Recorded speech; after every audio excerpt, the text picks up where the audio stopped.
کہ اقامت صلاۃ عقیمو جو کہا گیا اس لیے کہ اقامت صلاۃ کا مطلب ہوتا ہے نماز کو اس کے فرائض واجبات کی رعایت کر کے پڑھنا بس، یا سنن و آداب و مستحبات بھی ہیں۔ تمہیں اسی لیے تو یہاں بٹھایا تاکہ ہنگورا دیتے رہو۔ چھوٹے بچے کیا بتاتے ہیں؟ نہیں بتایا تھا، پتہ ہوگا پڑھانے والے اقامت صلاۃ۔ تو گویا اس کا ترجمہ کیا ہوا اقیم الصلاۃ کا؟ ترجمہ جب یہ ہوا سیدھا ترجمہ کر لو کہ اللہ تعالیٰ یوں فرما رہے ہیں اپنے بندوں سے کہ نماز، فرائض و واجبات، سنن و آداب و مستحبات کی رعایت رکھتے ہوئے پڑھو۔ گویا اللہ تعالیٰ یوں فرما رہے ہیں، گویا تو پڑھانا پڑے گا بھائی۔ جب اقامت صلاۃ کا مطلب مفسرین یہ لکھ رہے ہیں تو اس کا مطلب اور ترجمہ یہی ہوا نا۔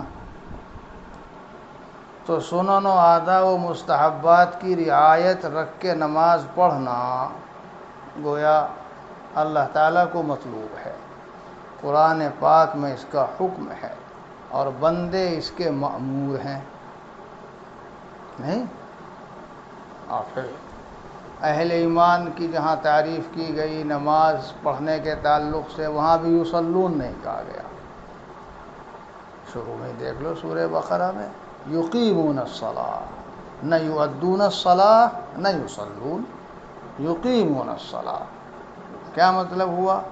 وہ فرائض و واجبات، سنن و آداب و مستحبات کی رعایت رکھتے ہوئے نماز پڑھتے ہیں۔ اور سرور دو عالم صلی اللہ تعالیٰ علیہ وسلم نے بھی حضرات صحابہ کرام سے فرمایا تھا صلو کما رأیتمونی اصلی، نماز ایسی پڑھا کرو جیسے مجھے پڑھتا ہوا دیکھتے ہو۔ وہ حضور پاک صلی اللہ علیہ وسلم جیسے کھڑے ہوتے تھے تو ویسے کھڑے ہونے کو فرما رہے، جیسے رکوع کرتے، جیسے سجدہ کرتے، قوما، جلسہ، قعدہ۔ یہ تو مطلب ہوا صلو کما رأیتمونی اصلی۔ چنانچہ حضرات صحابہ کرام ویسے ہی پڑھتے تھے نماز۔ تو حضرات صحابہ کرام نے تو حضور پاک صلی اللہ علیہ وسلم کے افعال صلاۃ، اعمال صلاۃ، ارکان صلاۃ کو ان آنکھوں سے دیکھا تھا۔ تو اس کے مخاطب صرف صحابہ کرام ہی نہیں ہیں، یوں تو تمام چیزوں کے مخاطب اولین وہی ہیں، مگر ان کے واسطے سے قیامت تک آنے والی پوری امت مخاطب ہے نا اور مامور ہے۔ تو بعد میں آنے والے بھی گویا اسی کے مخاطب ہیں، انہیں بھی ویسی پڑھنی چاہیے نماز جیسی آقا پڑھتے تھے۔ اب وہ آقا نامدار صلی اللہ علیہ وسلم کو ان آنکھوں سے تو نہیں دیکھ سکتے، لیکن علماء نے دکھلا دیا نا، علمی آنکھوں سے تو دیکھ سکتے ہیں۔ کتابوں میں علماء نے حضور پاک صلی اللہ علیہ وسلم کا طریقہ نماز لکھ دیا۔ کھڑے ہوتے تھے تو ان چیزوں کا لحاظ رکھتے تھے، رکوع کرتے تھے ان کا، قرات میں ان چیزوں کا، قعدے میں ان چیزوں کا، سجدے میں ان چیزوں کا۔ انہی کو سنن کہتے ہیں، سنن صلاۃ۔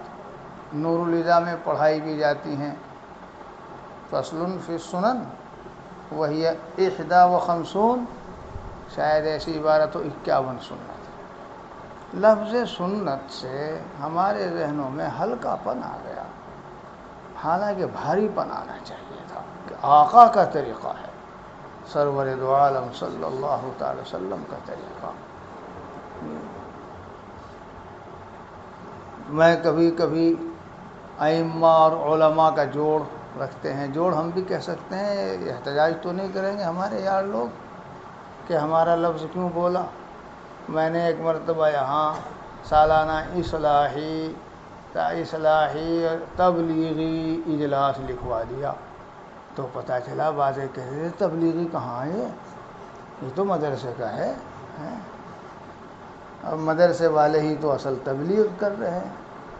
آج جو خطبہ ہے بلغوا انی ولو آیا، اس کا ماسیقہ لہ الکلام یہی ہے کہ آقا سے جو ملا اسے پہنچاؤ، اسے تو مدرسے والے پہنچا رہے ہیں۔ حضور پاک صلی اللہ علیہ وسلم سے صحابہ کرام نے قرآن پاک کو جیسا پڑھنا سیکھا، کون سکھا رہا ہے یہ؟ مکاتب مدرسے مدارس والے ہی تو سکھا رہے ہیں ان بچوں کو جو نہیں جانتے۔ اسی طرح سے قرآن پاک کی آیات قرآنیہ کے معانی و مطالب، احادیث نبویہ علی صاحب الصلاۃ والتسلیم کے معانی و مطالب جو حضور پاک صلی اللہ علیہ وسلم سے صحابہ کرام کو پہنچے تھے انہوں نے تابعین کو پہنچائے، جو تابعین کو پہنچے تھے انہوں نے تابعین کو پہنچائے، وحل مجرہ۔ آج مدارس دینیہ میں تعلیم کتاب ہی پر تو عمل ہو رہا ہے۔ ابھی خطبے میں نہیں پڑھا بلغوا انی ولو آیا؟ تو اگر کوئی مشکل یہاں آ کے مدرسے میں تشکیل کرے دیکھو بلغوا انی ولو آیا، تو کہہ دینا چاہیے الحمدللہ، اساتذہ کو کہہ دینا چاہیے نبلغ عنہ ولو آیا، اور انہیں کہہ دینا چاہیے الحمدللہ نبلغ الینا ولو آیا، یبلغ الینا ولو آیا۔ میں ویسے نہیں کہہ رہا ہوں، انداز تلطف کا ہے، حقیقت ہے یہ۔ تو بھائی میرے کہنے کا منشا یہ تھا کہ کہتا ہوں ان لوگوں سے، پھر میں جہاں جوڑ کی بات تھی، ہاں جوڑ ہوتا ہے 100 150 200 300، پچھلے سال میرٹھ میں تو 800 محنت کر کے انہوں نے پورے شہر میرٹھ کو قرب و جوار و گرد و نواح کے بھی ائمہ کو جوڑ دیا تھا۔ وہ کہتے تھے کہ میرٹھ کی تاریخ میں کبھی ایسا بڑا اجتماع نہیں ہوا۔ اجتماع کہنے میں کوئی دقت تو نہیں؟ ہاں، ان سے کہتا ہوں اماموں سے، بھائی نماز وہ پڑھاؤ جو اللہ تعالیٰ نے پڑھنے پڑھانے کو کہا ہے، اور سرور دو عالم صلی اللہ تعالی وسلم نے جو پڑھنے پڑھانے کو کہا ہے۔ سب چونک جاتے ہیں اور سنت کا عنوان نہیں اختیار کرتا بھی میں، نہیں وہ کہیں گے اوہو ان کا تعلق ہردوئی سے ہے۔ یہ مسئلہ ہردوئی کا ہے یا ہر کوئی کا ہے؟ قرآن پاک میں جسے چاہا گیا ہو اور حدیث شریف میں جسے چاہا گیا ہو تو ہردوئی کا مسئلہ ہو۔ ہردوئی میں کوئی دین ڈھالا جاتا تھا تو خادم دین تھے، دین تو مکہ مکرمہ سے آیا، مدینہ طیبہ سے آیا، اور اصل تو وہاں سے آیا ملائے اعلیٰ سے، اسے آگے بڑھاتے ہیں دینی خدام۔ تو حضرت والا ہمارے شاہ ہردوئی قدوس وہ اس کو آگے بڑھاتے تھے۔ ہر خادم دین یہی کرتا ہے۔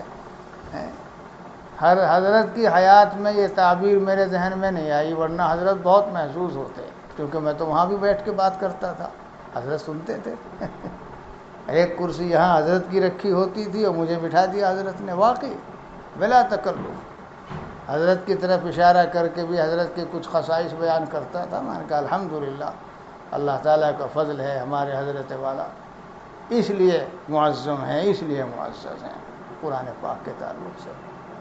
تو ہردوئی اور ہر کوئی کیفیت تعبیر ہے، اس وقت نہیں ذہن میں آئی، بعد میں آئی ذہن میں۔ یہ ہردوئی کے نہیں ہے مسائل، نماز سنت کے مطابق پڑھنا وغیرہ، قرآن پاک صحیح پڑھنا، معلوم ہوتا ہے ان کا تعلق ہردوئی سے ہے۔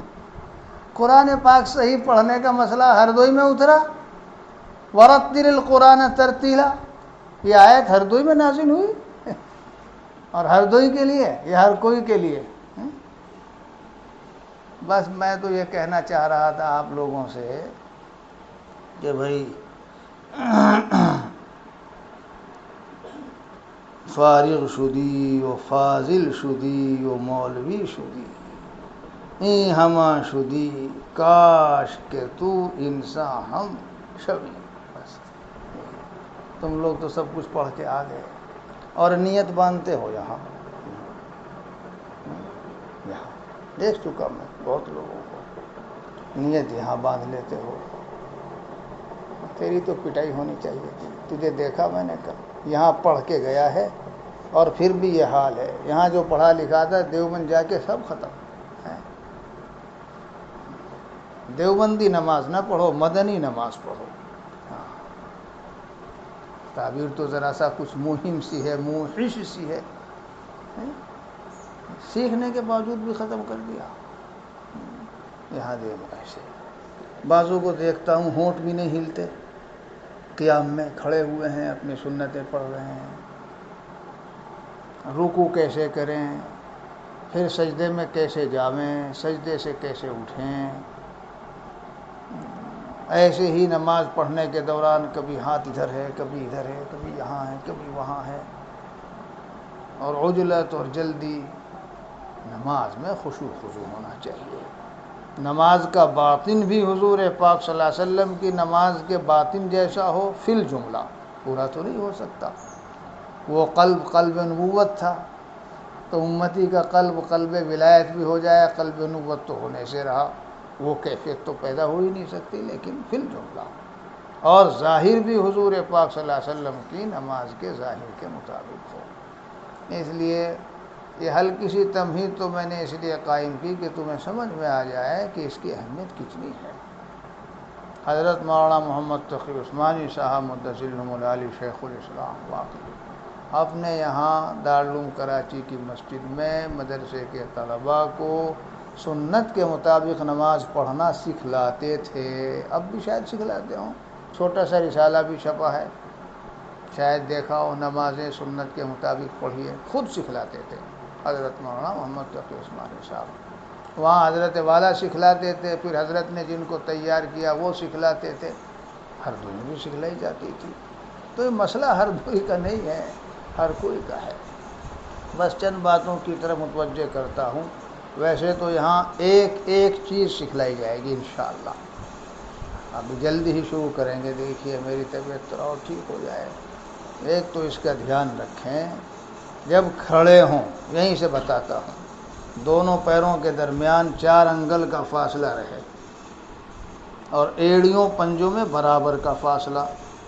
ایسے اتر دکھن نہ کریں پیروں کو، سیدھے رہنے چاہیے، انگلیاں قبلہ رو، اور اتنا فاصلہ نہیں غیر مقلدین کی طرح، وہ تو اپنے دائیں اور بائیں کے ستون سے جب تک نہ ملا دیں گے تب تک سنت پر عمل ہی نہیں ہوتا۔ ہاں، وہ الصاق کعاب و کعبین کا بیچارے، یہ مطلب سمجھے۔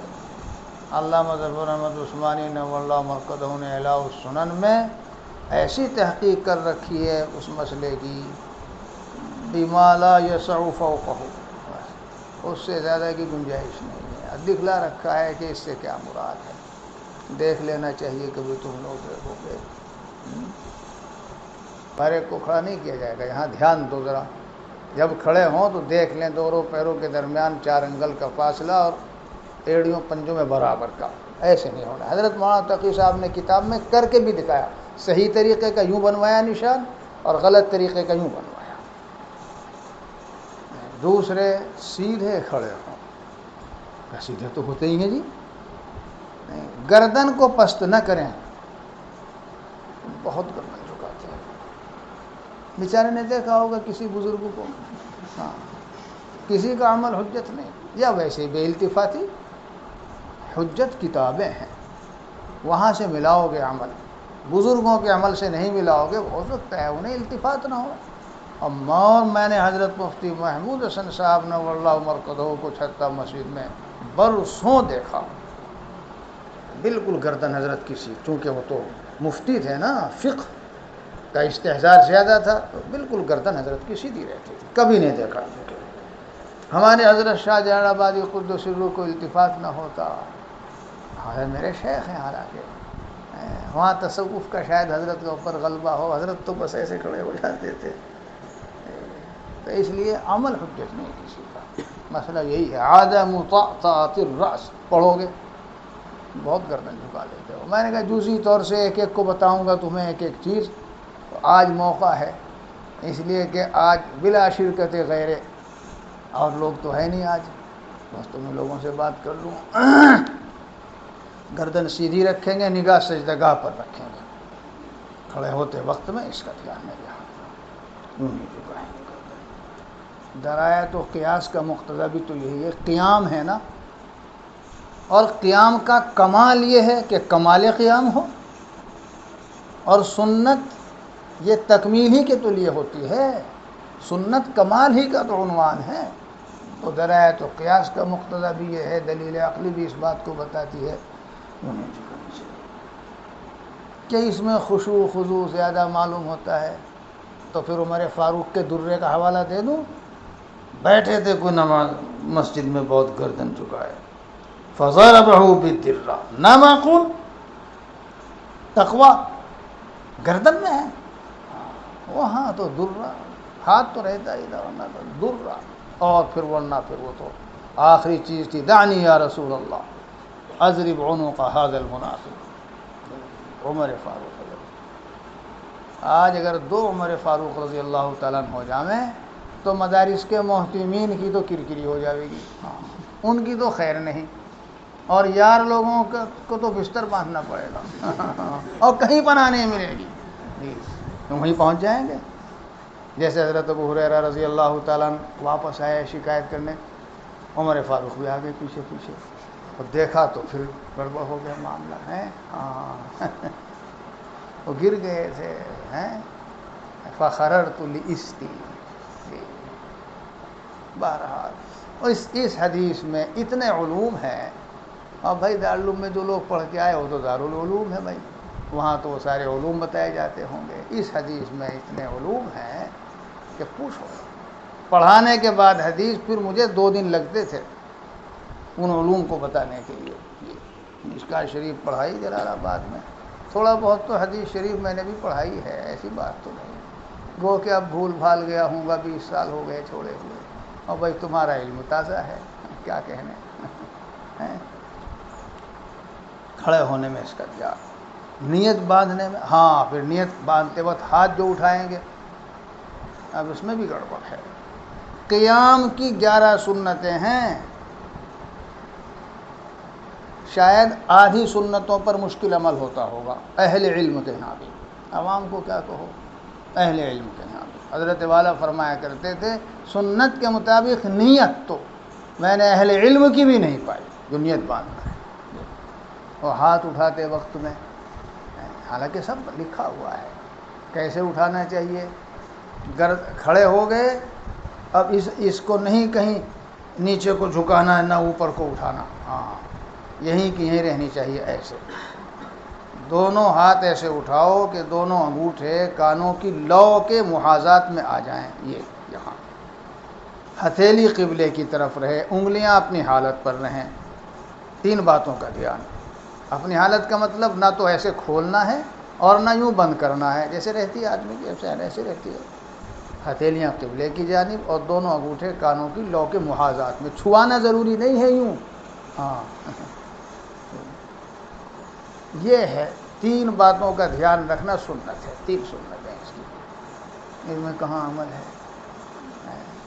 میں نے جتنے بڑے لوگوں کو پایا اتنا ہی ان کے ہاتھ اوپر کو نہیں جاتے، کیونکہ وقار کے خلاف ہے۔ اتنے بڑے لوگوں کو نیت باندھتے دیکھا، کر کے بتاؤں گا تو تمہارے ذہن میں منظر آ جائے گا، تم بھی دیکھو گے، دیکھ لینا، جو بڑے ادارے کے بڑے مفتی ابوالقاسم کو نہیں کہتا، وہ تو اور الگ قسم کے انسان ہیں، لیکن دیکھو تم، اور بزرگوں کو بھی دیکھو گے، اور بڑے محتمین کو دیکھو گے، اور پیروں کو، زیادہ بڑا اگر پیر ہوگا تو اس کا تو تمہیں پتہ بھی نہیں چلے گا نیت کب باندھی، واقعی۔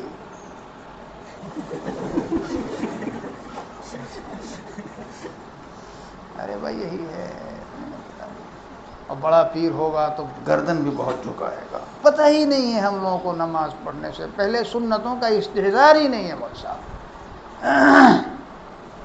اور زیادہ ہوگا تو اور زیادہ بہت اہتمام ہوگا تو یہ انگلی جو ہے یہ والی اسے ملائیں گے امام یہاں، ارے انگلی کا نہیں ہے، انگوٹھوں کو پہنچاؤ وہاں تک، اور ملانا کچھ نہیں، محاذات میں لے آؤ یوں، اور ہاتھ یوں سیدھے، دیکھو کہ تم کوئی تو یوں کر دیتا ہے، کوئی یوں رکھتا ہے، اور کوئی یوں، اس کو تو حضرت فرمایا ہاں بھائی میں کہا کرتا ہوں اپنے چپت مت لگاؤ یہ جب کوئی یوں اس طرح سے چاہ میں یوں ہے، پتہ کچھ نہیں ہے، اوپر کو اٹھا کے بس یوں کر لو، اور یوں کرنے میں یہاں بھی پھر 3 چیزیں ہیں، دائیں ہاتھ کی ہتھیلی بائیں ہاتھ کی ہتھیلی کی پشت پر یہاں رکھیں گے، یہاں کلائی پر نہیں رکھنا ہے، کلائی پر رکھتے ہیں یہاں، دیکھ چکا میں تم میں سے بعضوں کو، اور میں نے کہا اب الگ الگ بتاؤں گا بس ایک ہی بار، تو اس سے بہتر کیا موقع ہوگا؟ ارے 2:30 تو نہیں بجے ہیں، بج گئے؟ اچھا دیکھو بھائی، یہاں جتنے نئے طلبہ، پرانوں کو تو ہم نے پچھلے سال بھی نماز سکھائی تھی، اس سے پہلے سے ہوں گے، اس سے پہلے بھی سکھائی، انہیں تو یہ کہوں گا انہیں دھیان رکھنا ہے، ایک ایک چیز بتائی گئی ہے، جو نئے طلبہ ہیں ان کو دیکھنا چاہیے۔ یہاں رکھو، رکھو، کھڑا ہونا ضروری نہیں، رکھو تو صحیح بس، اور چھوٹی انگلی اور انگوٹھے سے یوں حلقہ بنائیں گے، گول کر لیں گے ان کو یوں، اور یہ تینوں انگلیاں کلائی پر سیدھی کر کے رکھ دیں گے، پھر ناف کے نیچے ہاتھ باندھیں گے، یعنی ناف سے نیچے، ناف سے نیچے نہیں رکھ لیتے ہیں، ناف سے نیچے ہونے سے پورا حلقہ بن جائے گا، چھوڑ دیں گے حلقہ، بالکل یوں بھی نہ ڈال دیں، ناف سے نیچے۔ نیت باندھنے میں 3 چیزوں کا خیال تو ہاتھ اٹھاتے وقت رکھنا ہے، 3 چیزوں کا خیال پھر اس کو ہاتھ کو دوسرے ہاتھ پر رکھتے وقت میں، اور ایک چیز کا خیال پھر اسے جب ہم یہاں رکھیں گے، بس 3 چیزیں: کھڑے ہوتے وقت، 3 ہاتھ اٹھاتے وقت، 3 ہاتھ باندھتے وقت، 1 ہاتھ رکھتے وقت، اور ایک چیز رہ گئی صرف ثنا سبحانک اللہم پڑھنا، قیام کی 11 سنتیں ہیں، ان چیزوں کا دھیان رکھو بس۔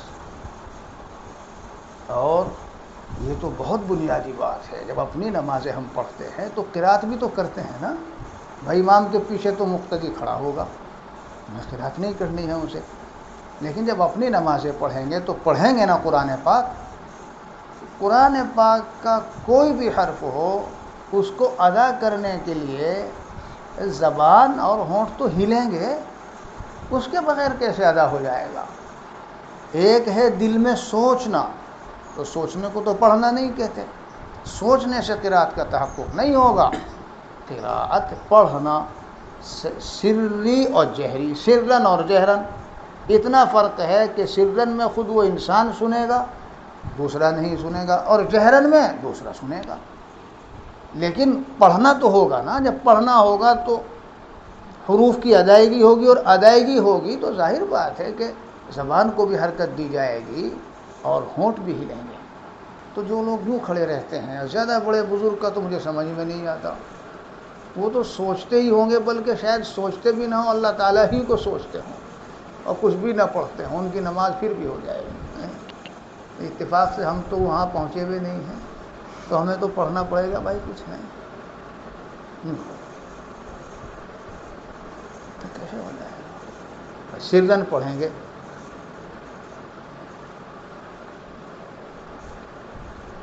کہ زبان تو مخارج ہیں حروف کے، بنیادی چیز تو اس میں لسان و زبان ہی ہیں، کہاں لگے گی، کو کنارہ لگے گا، کہاں کیسے لگے گا، تو حرف نکلے گا۔ تو سر اور جہر کا جو فرق ہے وہ تو اتنا ہی تو ہے کہ سر میں آدمی خود سنے گا، جہر میں دوسرا سنے گا، لیکن حرف کو تو ادا کرنا ہے، خالی سوچنے سے قرات کا تحقق نہیں ہوتا، اور اگر قرات کا تحقق نہیں ہوا اور نہیں ہوگا تو بتاؤ نماز کیسے صحیح ہوگی؟ اس لیے یہ بہت اہم مسئلہ ہے، اس کا بھی دھیان دینے کی ضرورت ہے۔ اور نماز میں قرآن پاک کو کیسے پڑھنا چاہیے؟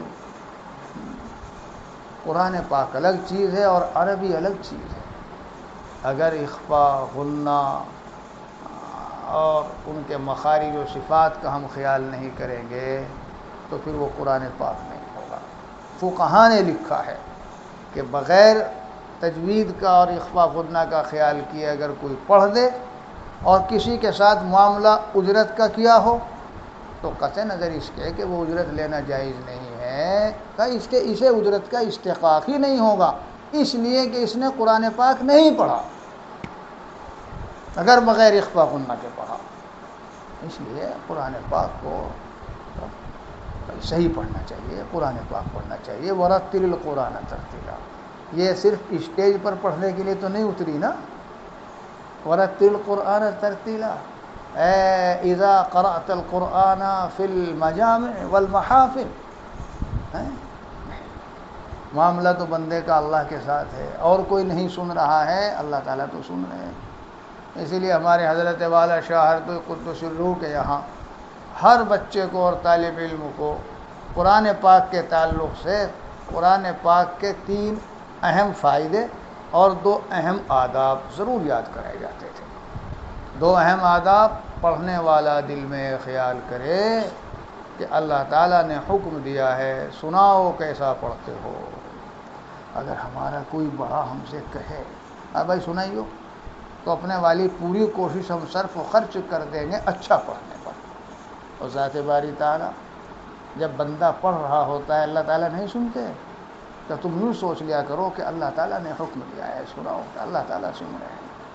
اور پڑھنے والا دل میں خیال کرے کہ احکم الحاکمین اور محسن اعظم کا کلام پاک پڑھا جا رہا ہے، اس لیے نہایت عظمت و احترام و عظمت و توجہ کے ساتھ سننا چاہیے،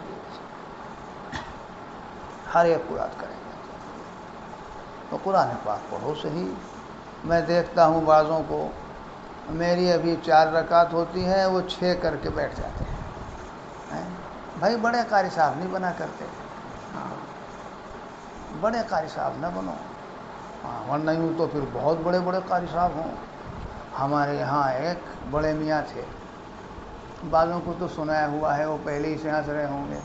یہاں ہمارے دادا جان رحمۃ اللہ علیہ کے ہم عمر، اور بچپن میں ہم نے خوب دیکھا پڑتا، وہ مسجد میں نماز پڑھتے تھے، اور کیسے پڑھتے تھے؟ بس اتنی جلدی پڑھتے تھے کہ جیسے ہی بیٹھے اور تھوڑا سا ان کی گردن میں حرکت تھی، بس چند سیکنڈ میں قاعدہ اخیرہ کے سارے اوراد و وظائف سمیٹ دیتے تھے۔ تو ان کے معاصر ہم عمر بوڑھا بوڑھے کو چھیڑے، تو انہیں چھیڑتے تھے کہ حج کر کے آئے تھے، کہا حجی، گاؤں کے لوگ، حجی اتنی جلدی پڑھ لے نماز، کیسے پڑھ لے؟ تو وہ بیچارہ سمجھا تو ہے نہیں بات کو، انہوں نے سمجھا تعریف کر رہے میری، بھائی حجی تو بہت جلدی پڑھ لے نماز۔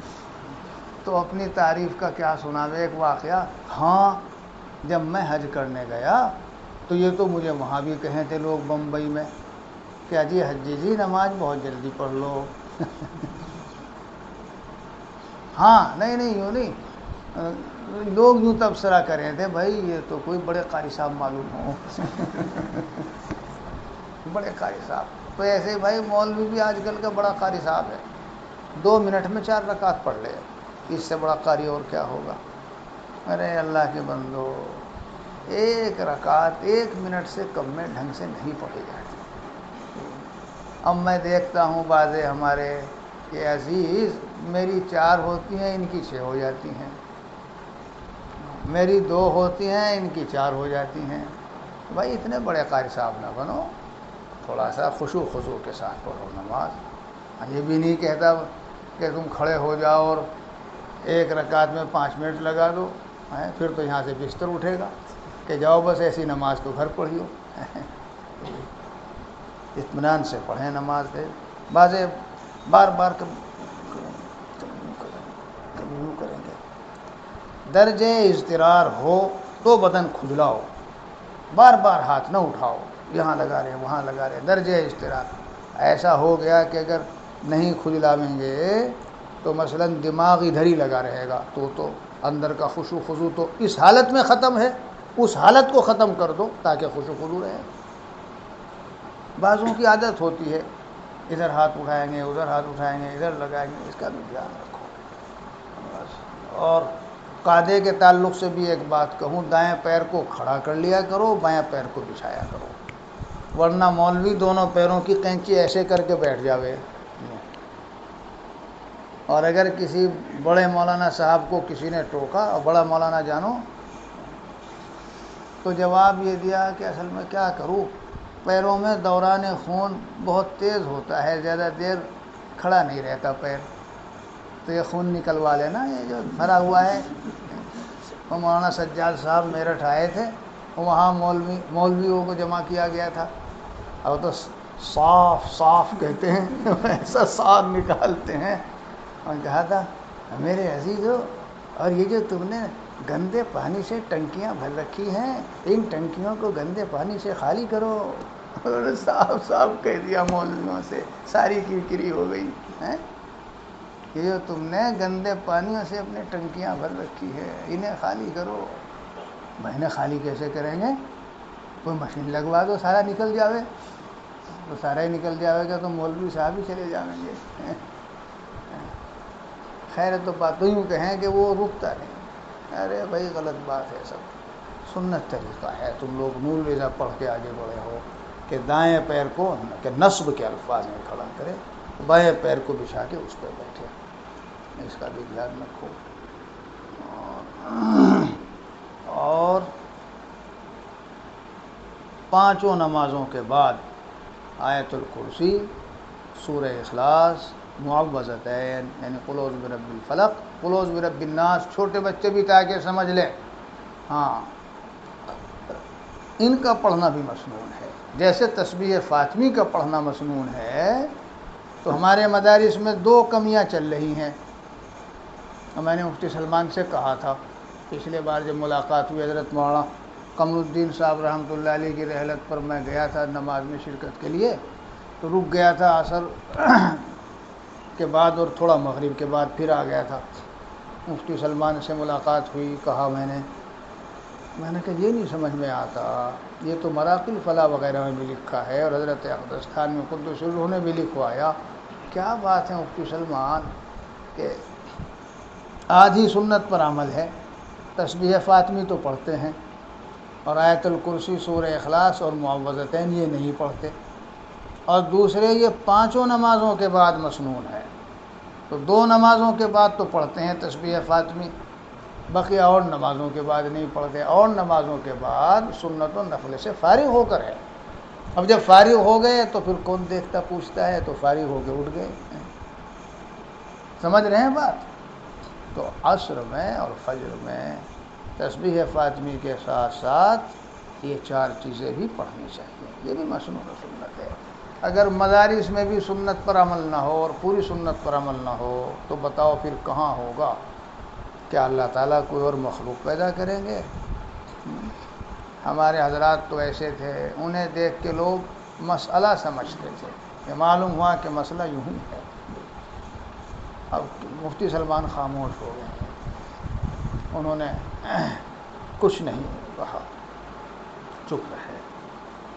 ایک چیز پہ میں نے اور توجہ دلائی، اور میں نے کہا یہ ہماری تعلیمی کے زمانے میں تو ایسے بیٹھتا تھا امام، اب یہ سیدھا بیٹھنے لگا، یہ کیا بات ہے؟ کہنے لگے وہ حکیم صاحب نے کرایا ہے۔ میں نے کہا حکیم صاحب کیسے کرا دیں گے؟ حضرت کے یہاں ہر دوئی میں تو اس طرح سے تھا، اور حکیم صاحب برابر دیکھتے چلے آ رہے ہیں، حکیم صاحب کیسے کرا دیں گے؟ اور اگر وہ کرا دیں گے تو ان کی نہیں مانی جائے گی، مسئلے کے خلاف ہے۔ سمجھ گئے بات؟ عصر اور فجر کے بعد اب تعلیم پڑھاتا ہے استاد، روک ٹوک ہی نہیں کرتا، وہ نماز پڑھ سیدھا بیٹھتا ہے، اور دیکھا دیکھی چل رہا ہے، نقلی مال کہ اس نے پہلے والے کو دیکھا وہ یوں بیٹھتا تھا، اب اسے موقع ملا تو یہ بھی یوں بیٹھتا ہے۔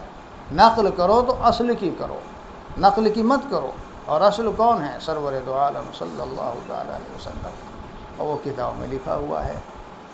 بس اس کا بھی دھیان رکھنا چاہیے، پڑھ لینا چاہیے آیت الکرسی، سورہ اخلاص، معوذتین۔ تسبیح فاطمی سے چاہے پہلے پڑھیں چاہے تسبیح فاطمی کے بعد پڑھیں، میں تو پہلے پڑھتا ہوں، اس لیے کہ قرآن پاک تو سب سے افضل ذکر ہے، افضل ذکر ہے قرآن پاک، لیکن یہ ترتیب فقہا نے نہیں لکھی ہے، چاہے وہ تسبیح فاطمی پہلے پڑھ لیں پھر قرآن پاک کی یہ چار صورتیں پڑھ لیں، چار جگہوں کے چار حصے، یا پہلے قرآن پاک پڑھ لیں اور پھر تسبیح فاطمی۔ بعض چھوٹے بچوں کو چونکہ بتایا نہیں گیا، پڑھ کے تسبیح فاطمی اور ہاتھ اٹھا لیں، وہ کیا کریں گے بیچارے؟ میں نے دیکھا کبھی کہ مجھے پیچھے نماز پڑھنے کا اتفاق ہوا تو پڑھ کے تسبیح فاطمی اور ہاتھ اٹھا لیں۔ تسبیح فاطمی کے ساتھ ساتھ آیت الکرسی یاد ہوگی، بچے تقریباً حافظ ہیں سب، اور قل هو اللہ شریف، قل اعوذ برب الفلق، قل اعوذ برب الناس۔ بس بھائی یہ باتیں بتا دی، اب دھیان رکھو گے انشاءاللہ، اپنی نمازیں پڑھتے وقت میں جب دھیان رکھو گے تو عمل ہو جائے گا، نہ ہو ایک دم لیکن توجہ رکھنی چاہیے، ایسے کھڑے ہوں، گردن نہ سیدھی ہو، نگاہ صحیح جگہ پر ہو، دونوں پیروں کے درمیان 4 انگل کا فاصلہ، برابر فاصلہ، اور پھر ہاتھ اس طرح اٹھاویں، ایسے بات ہے۔ رکوع سجدہ قومہ جلسہ اس کے ہاں سجدے میں جاتے وقت گھٹنوں کے بل جامیں، ہاتھوں کے بل نہیں، الا ہے کہ کبھی کسی کو عذر ہو گھٹنے میں مان لیجیے، مطلب ہے کہ سیدھے ایسے اتر کر جی پہلے دونوں گھٹنے زمین پر رکھیں، پھر ہاتھ رکھیں، پھر ناک، پھر پیشانی، اور اٹھتے وقت میں اس کے برخلاف ترتیب بعض ہاتھوں کے بل اٹھتے ہیں، نہیں پہلے ہاتھ اٹھاؤ پھر گھٹنے اٹھاؤ اور گھٹنوں کے بل اٹھو، اور ہاتھ ٹیک کے نہیں اٹھنا چاہیے۔ کبھی کوئی بیمار ہے، تھکا ہوا ہے، عذر ہے تو الگ بات ہے، تم تو جوان ہو، نوجوان ہو، یا نوجوان انگریزی والا نوجوان ہے، نو کے معنی یعنی لاجوان، ایسا تو نہیں، جوان ہو ماشاءاللہ صحت مند ہو، اس کا دھیان رکھنا چاہیے۔ بس اللہ تعالیٰ توفیق عطا فرمائے۔ دیر ہو گئی، 2:30 بجے تک تھا ارادہ، شاید 40 ہو گئے ہوں یا 45 ہو گئے ہیں، 40-45 کے بیچ میں۔ سبحان اللہ و بحمدہ، سبحان اللہ و بحمدہ،